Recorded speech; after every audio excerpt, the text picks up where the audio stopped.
In this tutorial, we'll learn how to model a room with real-world measurements. And this is a crucial skill because modeling at a real-world scale ensures that lighting and physics simulations and things like camera depth work correctly in Blender. So to start off with, I have some measurements of my classroom, and I'm going to open a text editor here, create a new document, and paste in those measurements so that we have access to them here. You can see that these measurements are all in imperial units, which are common in the United States. So we need to change Blender's units from the default metric settings to imperial. Either that or we need to try to convert all of these to metric, which would, I think, be a little more involved. So I'm going to go over here to my scene properties, and I'm going to twirl down units, and I'm going to change the unit system to imperial, and I'm going to change my length from feet to inches, and that will allow me to input measurements directly without calculating decimals for feet, because again, imperial units are weird, and we have 12 inches to a foot, and it makes it really a pain in the neck. We should really just use the metric system. We're going to start with the default cube rather than deleting it, and we're going to adjust its dimensions in the sidebar panel here. So I can see from my measurements over here, I've already converted those into inches, that my X width is going to be 312 inches. My Y length is going to be 350 inches. And the height of this room is going to be 127.5 inches. Okay, so that's the basic volume of my room. And now I'm going to pull up a little reference so you can kind of see what I'm going for here. We'll open an image editor. This is actually what the room is shaped like that I'm creating. So you can see we've got our longer side here, our 350 inch, 29 foot 2 inch wall. That corresponds with the length of our Y axis. And the shorter part of the room is this 26 foot wall that runs along the X axis. We've got this weird little pop out here, and that's going to be a little more fun and a little more involved to make. So what I'm going to do is I'm going to start with known dimensions. So for instance, this smaller wall here is 17 feet wide before it starts this corner into this little pop-out section where the door is. So I'm going to tab into edit mode, and I'm going to hit Control R to create a loop cut, and I'm going to slide that loop cut all the way over to the right. The reason I'm going to do that is I'm going to use my keyboard to type in the new location for this loop cut. It's going to be 17 feet, 204 inches from this wall.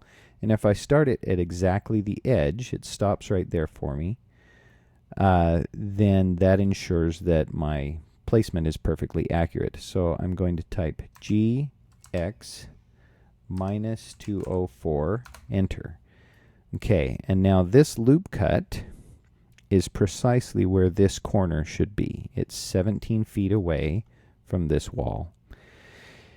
Now, there's a little warning that I need to put in here. Sliding a loop cut directly onto an existing edge the way we did before we moved it creates overlapping geometry. It creates double vertices and double edges.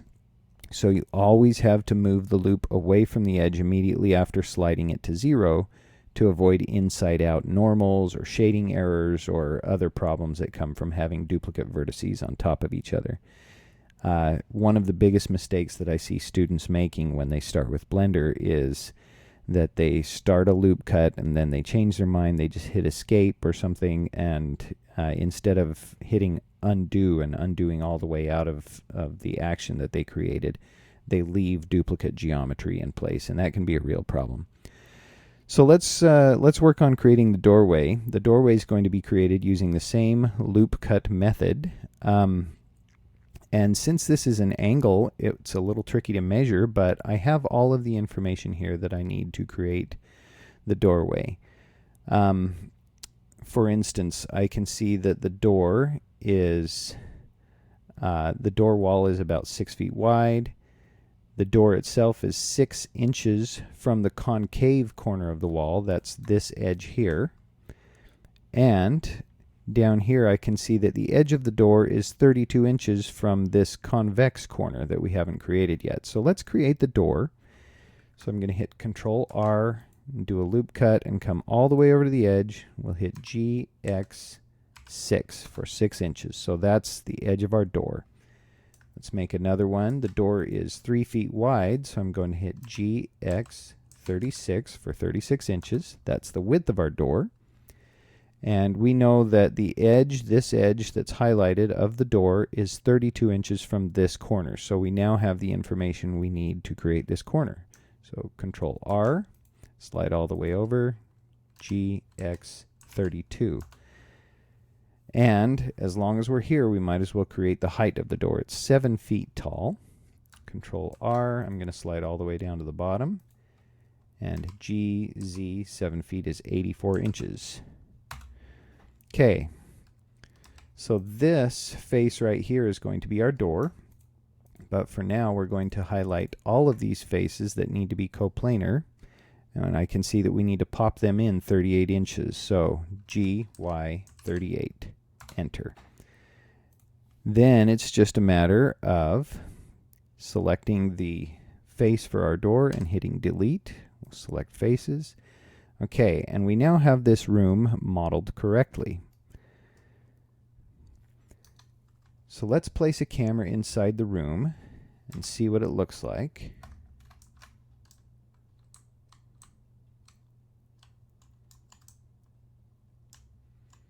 So since I'm the instructor in this class, this is usually my view of the room. And that looks pretty good. I'm going to change my camera to have a little bit of a wider angle so I can see a little more of the room in my renders. That looks pretty good. One little pitfall that I would like to bring up here: walls with like these that have 0 thickness can cause light leaks in renders. So you might be tempted to go into the modifier stack and use the solidify modifier, but it can behave strangely at the corners. So a quick and easy solution to that is to separate the walls and the ceiling from each other. So let's just select, for instance, our ceiling here, and I'm going to tap P and separate that selection. We'll name that. We'll call this ceiling.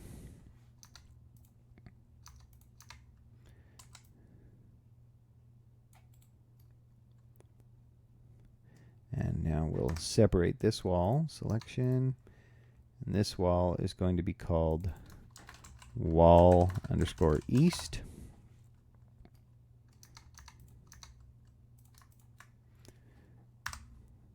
Separate this guy, wall_north.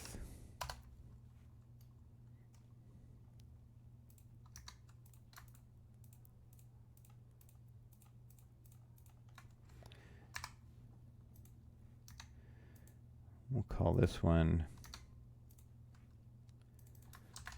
wall_west. And finally,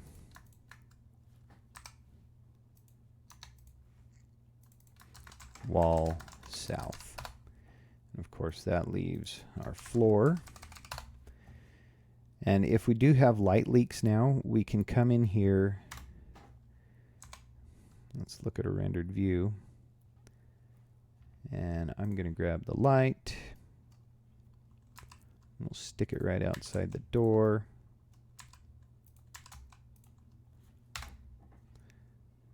Okay, and I'm not actually seeing any light leaks here, but if we did, we could select each of these individual pieces, and we can add a solidify modifier to them.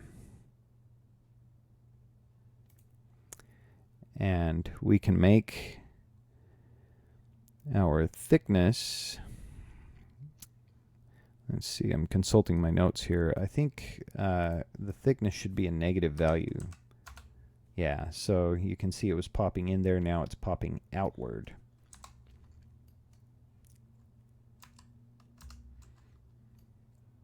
So we've made a 1 foot thick wall there.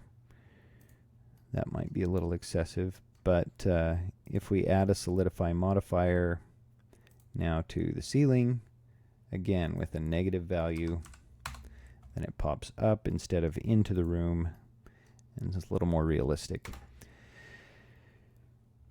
Anyway, I hope that's helpful. That's how you create a room accurately. Happy blending.